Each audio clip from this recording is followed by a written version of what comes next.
and welcome to Nexus Geoism. Today, I'd like to talk about a fairly heavy topic, which is the labour theory of value. This is at the core of Marxism. So just to start off, I'd like to say that I'm not a Marxist, but I would say that I am a socialist sympathiser, as well as being a capitalist sympathiser. The reason why I'm not a socialist and not a Marxist is because I disagree with the technicalities of the labour theory of value.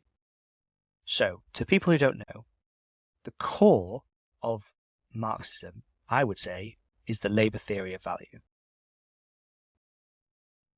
I believe that a lot of people have an incorrect view of socialists, and that one of the core elements of socialism is very similar to core elements of right-wing capitalism. And that is essentially the belief that it's wrong to steal from someone. Now, I think that conservatives and right-wingers probably find it strange, the idea that at the core of Marxism is the idea that it's wrong to steal from someone. But this is really at the core of Marxism.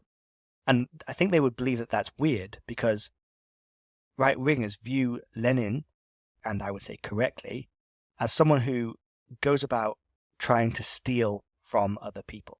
And that is what the revolutionary element of socialism does, is it tries to take back the means of production, which, viewed from the other side, would be stealing.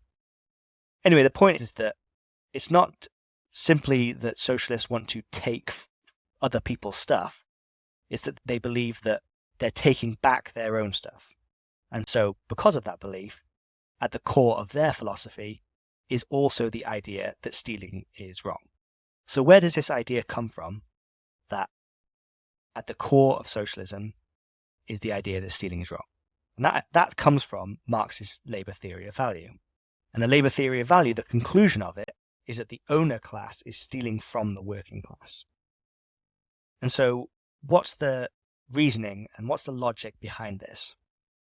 So the first thing to mention is that Marx isn't completely the original creator of the labour theory of value.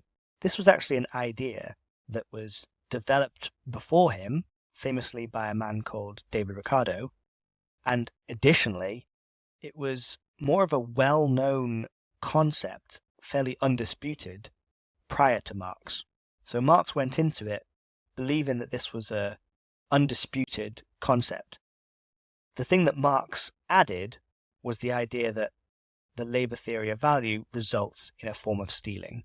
Prior to Marx, that the stealing element hadn't existed.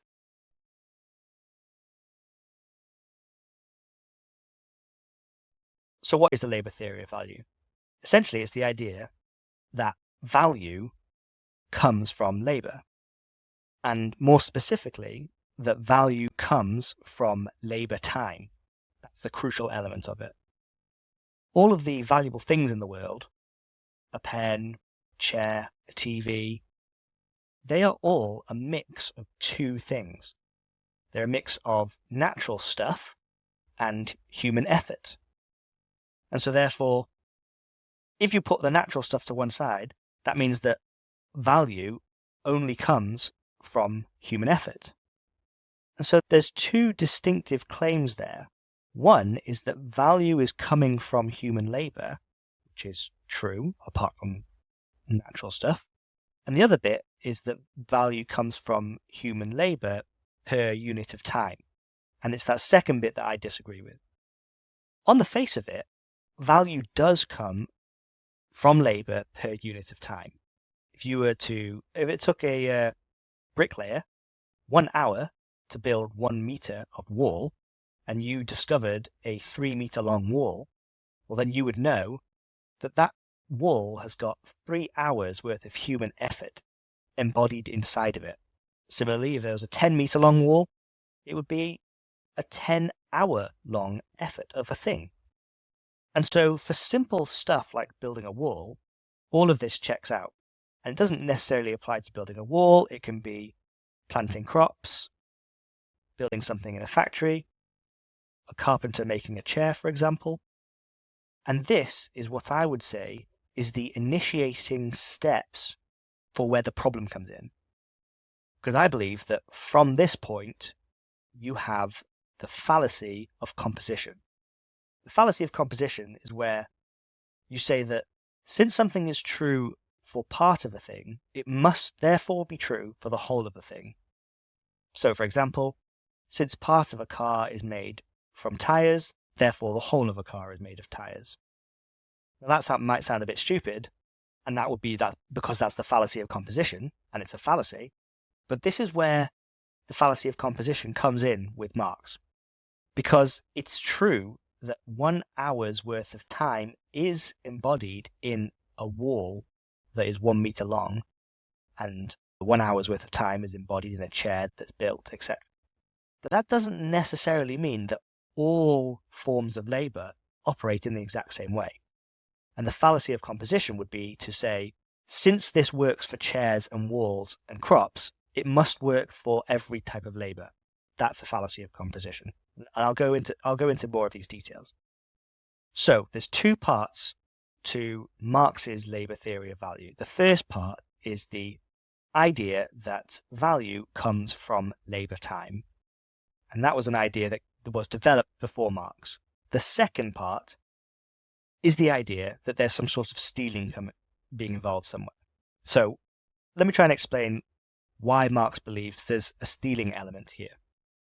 If you were paying a bricklayer to build a wall, and the bricklayer built 1 meter of wall every hour, and you paid the bricklayer £10 an hour, then after he's built 5 meters of wall, it would have taken him 5 hours, and he would be paid 5 times 10.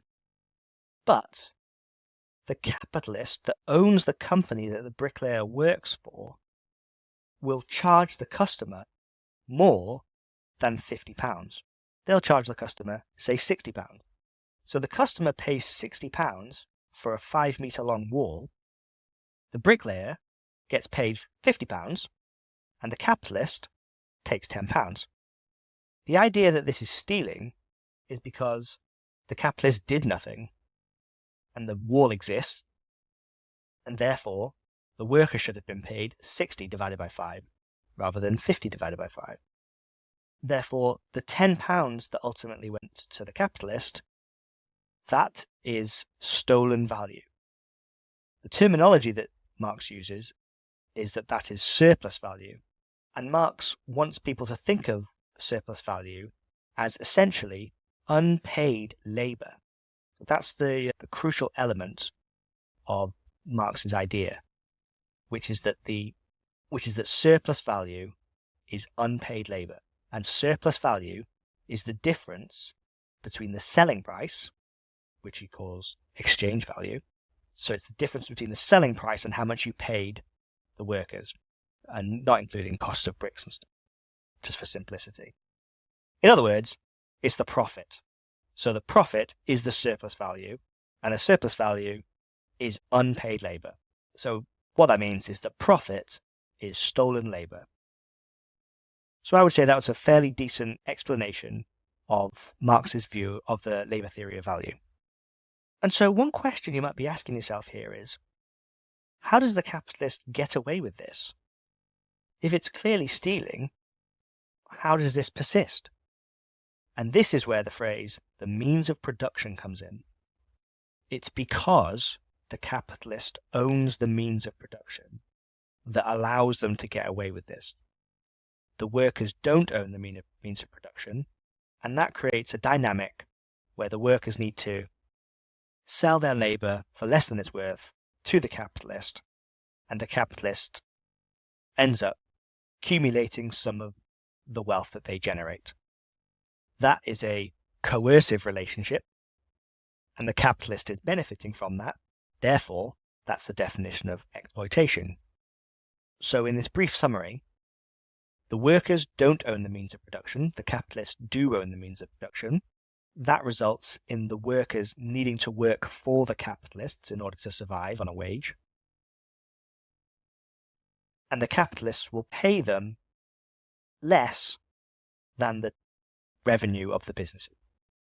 Otherwise, the businesses would be unprofitable. And so since businesses exist and are making profit, therefore exploitation is happening. So we've got surplus value, in Marx's view, is unpaid labour. And we can see that one class owns the means of production, the other doesn't. Therefore, the owning class is able to get away with the whole unpaid labour thing. And they're only able to do it because they own the means of production. And so you have an exploitative system. I think up to this point, most socialists listening to this would say that I've given a fairly decent explanation of Marx's general ideas. Here's one problem though. Although Marx does talk about a couple of different things, the idea that the working class is being exploited and that they are getting their labour stolen from them, that is a core element of the entire theory. And so there are a couple of other concepts like alienation or the predictions about capitalism's end. But the real thing that's happening here, the real concern, is the idea that exploitation is happening and that that's basically stealing and that that's wrong. That's the real core. And that's a problem in my view, because I believe that that specific element is incorrect. That's in it, it's technically incorrect. And therefore, if that's incorrect, you've taken away 80 or 90% of what Marxism is all about. So that's just a point I wanted to put there. It's the criticalness of that element of Marxist thought, the element of exploitation happening. So that leads on to, why don't I believe in this? And so I've got a couple of ways of explaining this. But the way I want to explain it right now is a little thought experiment. And this experiment is in two parts. I also just want to warn you that this is a trap-like nature thought experiment. So the first part sets up the trap, and the second part is the trap. So the first part's very simple. A capitalist sells a chair for £100 and pays the worker £40 for 2 hours work. So I would like you to define the price, the exchange value, and the surplus value. The price is obviously £100. The exchange value, which is arguably different from price, but to be very simplistic about it, exchange value and price, they're almost interchangeable words. So the exchange value is £100. So the exchange value is £100 and the worker was paid £40. Therefore, the surplus value is obviously £60. So here's part two. The capitalist owns two companies, a discount website and a premium brand. Unbeknownst to the public, they often use the exact same item for both websites. The chairs that they sell will sit in rows on shelves, and the discount website will make a sale, and someone will come and pick that chair off the shelf, put it in a van, and then the premium website will make a sale. Someone will go to the next chair in line, take that off the shelf, and put that on a different van. This is a real-world thing that I've seen. It's not a hypothetical. But here's the problem. The discount website is selling the chair for £100. So this is like the figures that we mentioned a minute ago, where £100 is the exchange value, and they paid the worker £40 to make that chair, and therefore the surplus value is £60.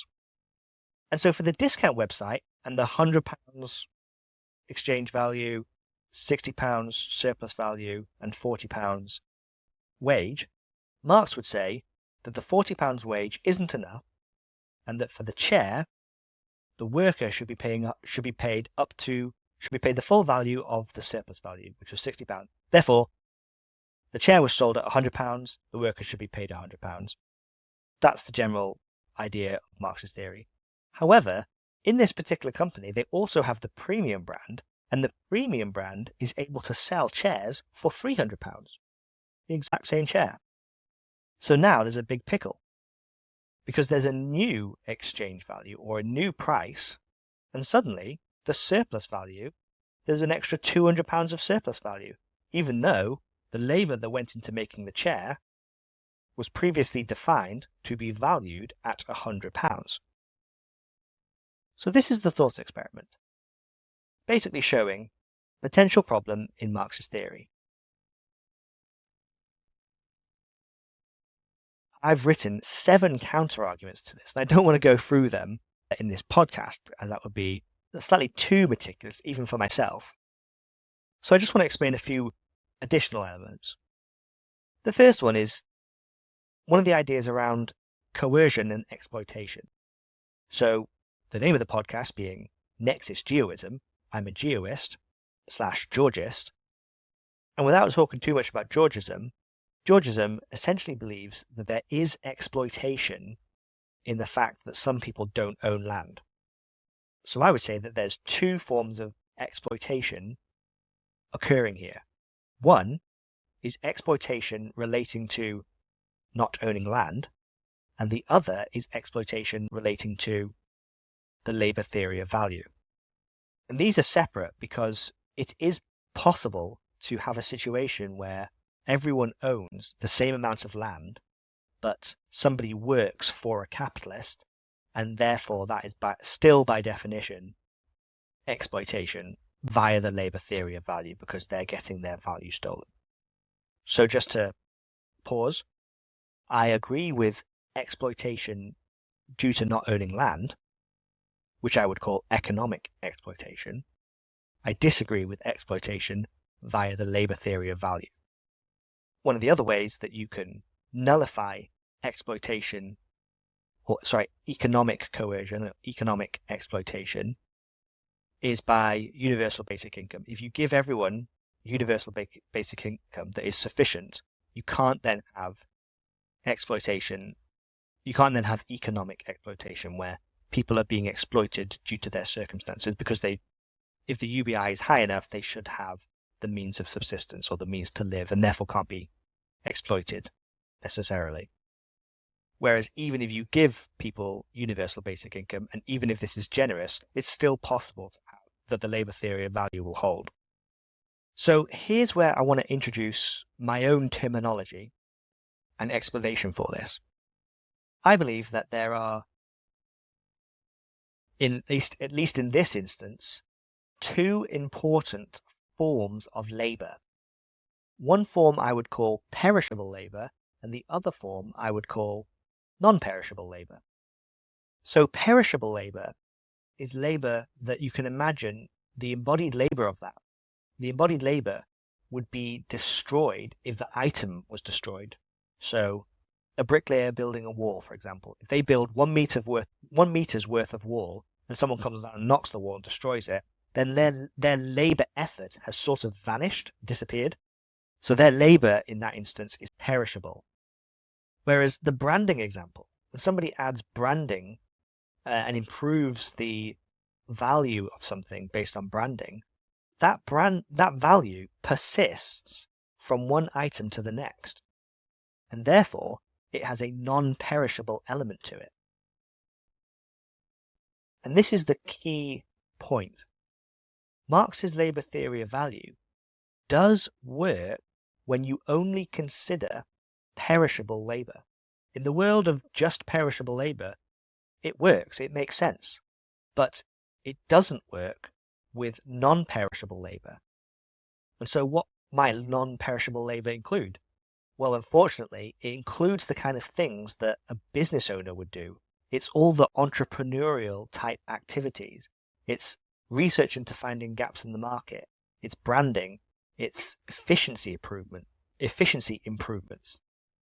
These types of things can raise the value of a product in a non-perishable way. In other words, it will raise a value for one product to the next product and the next product forever and ever and ever, as long as they continue. So, thank you for listening to me there. I have written down 7 counter-arguments to the thought experiment, and I have a few other things that I could discuss relating to this, such as an analogy about digging a trench. I think I might either save them for future podcasts or put them in the blog. But essentially what I'm saying here is I think I've given a decent description of the labour theory of value and Marx's interpretation of the labour theory of value in that it relates to stealing. I've mentioned about how important and critical this is to all of Marxism, and then I would challenge any socialist to answer my thought experiment, which is essentially, is it not correct to say that the capitalist or the marketing department have added a huge amount of surplus value to an item that a worker built, and without the marketing it wouldn't have had this increased exchange value? And the explanation for what's going on here is that the marketing department have added non-perishable labour value, and the labour theory of value only talks about perishable labour.